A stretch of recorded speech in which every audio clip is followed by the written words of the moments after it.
Hello, my name is Beth Dixon, and this is a video series based on Vicki Borlaug's PowerPoint presentation on range versus standard deviation.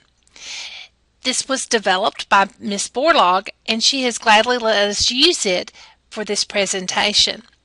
During this video, we will work an example and have students make decisions based on the statistics gathered. I wish to thank Ms. Borlaug for allowing us to use her presentation to create these videos. Let's read the problem. You are a CEO of a manufacturing company. Your company will be selecting either Company A or Company B to supply parts for your production line. A random sample of parts from each company has been taken and the results have been recorded below. Each part was measured or weighed and recorded on the number line. Then the value for that part is shown on the graph with a box. For example, Company A has 2 boxes above the tick mark 8, so they have two parts that measured 8, 2 that measured 9, 2 that measured 10, and so forth. Company B has 1 box above the 8, so they only had 1 part that measures 8, no parts that measured 9, 3 parts that measured 10, and so forth. And we're going to answer the following questions and look at them. And as we tackle such a big problem, we're going to remember my theory. As you tackle big problems, always tackle them one part at a time.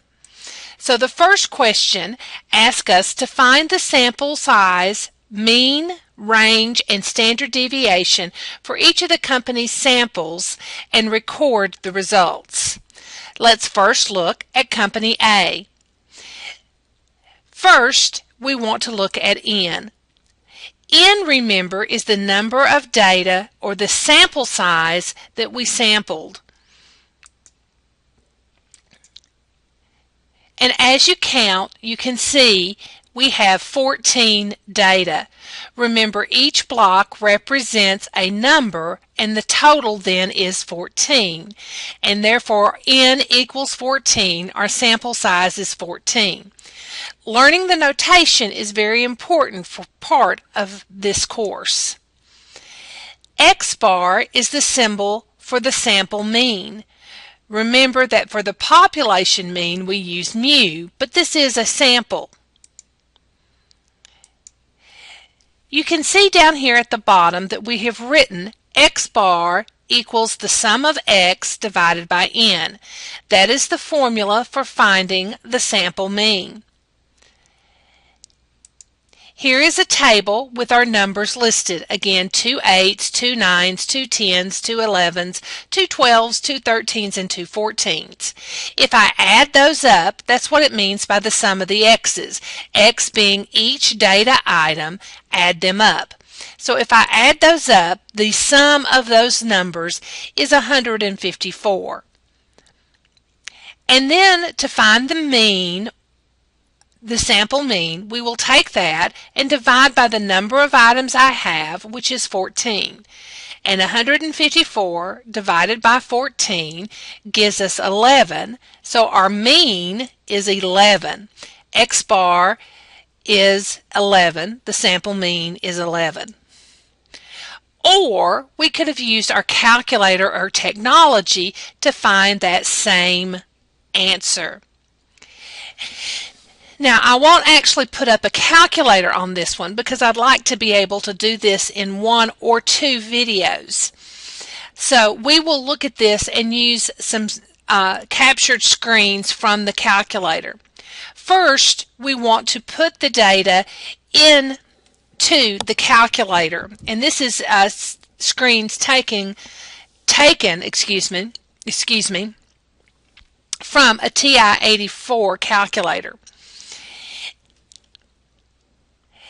you will press the Stat button, and once you have Stat, under the Stat and under the Edit menu, you will then select Edit.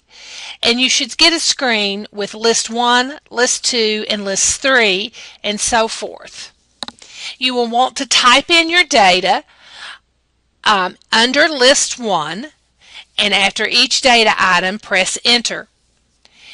When we used the clip art to cut and paste this, we could not show all of the data at once. That's why you see the word etc. here, because you won't see all of the numbers. But all of the numbers have been typed in. Once you have done that, you will press Stat, Calculate, and that's an over button to get to Calculate, and then under Calculate you will choose one variable statistics. That will bring one var stats out onto your home screen. At that point you need to tell it which list you put your numbers in. In our case we put those in List 1. To get List 1 you press second and then 1, because above the 1 key is the L1. This tells the calculator to do the one var stats for List 1. You are now ready to press Enter. When you press Enter, you will get this final screen, and it gives you a list of data. Over here are the symbols, and over here are the numbers at which you can then look. And since we're looking for X bar, that gives us X bar equals 11, and we have the sample mean is 11. And you will want to do this whichever way your teacher tells you to follow the directions. In other words, follow the directions of your teacher. Next is the range. Range is high minus low. By this we mean you take your highest data value and subtract your lowest data value. In this case, 14 minus 8, which gives us a range of 6. Next is the sample standard deviation. We can do the sample standard deviation by hand, and I will do that first. For that, I will need the table that we set up earlier and the formula.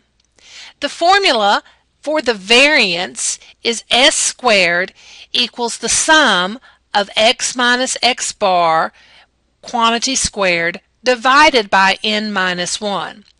And here is the table from earlier. And I will make and fill in two columns. One for X minus X bar, and the other one for that value or that quantity squared.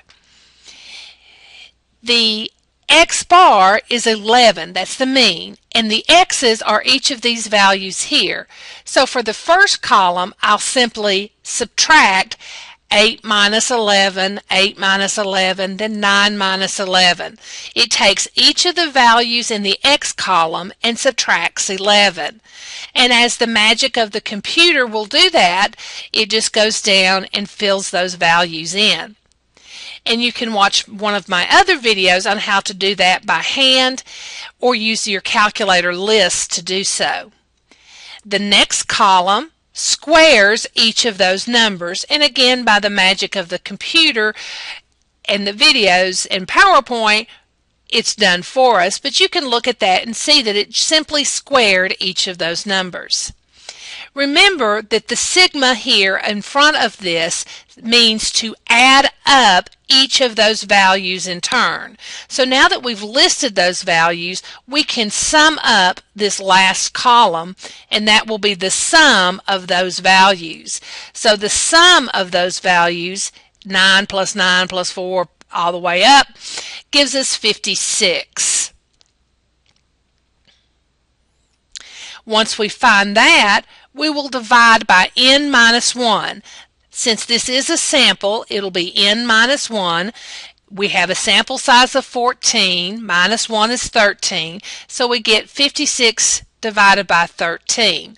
And since we're really not interested in the variance but in the standard deviation, I'll take the square root of 56 divided by 13, which is 2.0755. And since Ms. Borlaug made the PowerPoint, we will round that to 4 decimal places. If your teacher does want you to round differently, please follow their rules. And we can also do that on the calculator. Just as before, we can use Stat, then Edit and Edit to place our data in List 1, and then Stat over to Calculate and one variable Statistics to bring out the one var stats to the home screen. Second, then L1 to tell it which list to perform the calculations, to use to perform the calculations. And then once we've done that, we get again this list of answers. In this case, we're looking for the standard deviation. Remember, X bar is our mean, and the sample standard deviation is indicated by the S. The X here is put by the calculator to let you know that this is for the X values that we put in. So SX is 2.07549, and rounded to 4 decimal places gives me 2.0755. So SX will be our sample standard deviation. Remember that the sigma will be if we had a population standard deviation. And isn't technology wonderful? We can get both of those answers immediately. If your teacher allows you to use technology, it's just so much easier to do so. And to sum up our results, the sample size is 14, X bar is 11, the range is 6, and the standard deviation is 2.0755. And we have all the values calculated for Company A. It is now time to look for Company B, and I want to be sure that we don't make any of these videos extremely long. So I'll stop here, and if you'd like to see the conclusion of this PowerPoint where we compare the two companies, please watch Part 2.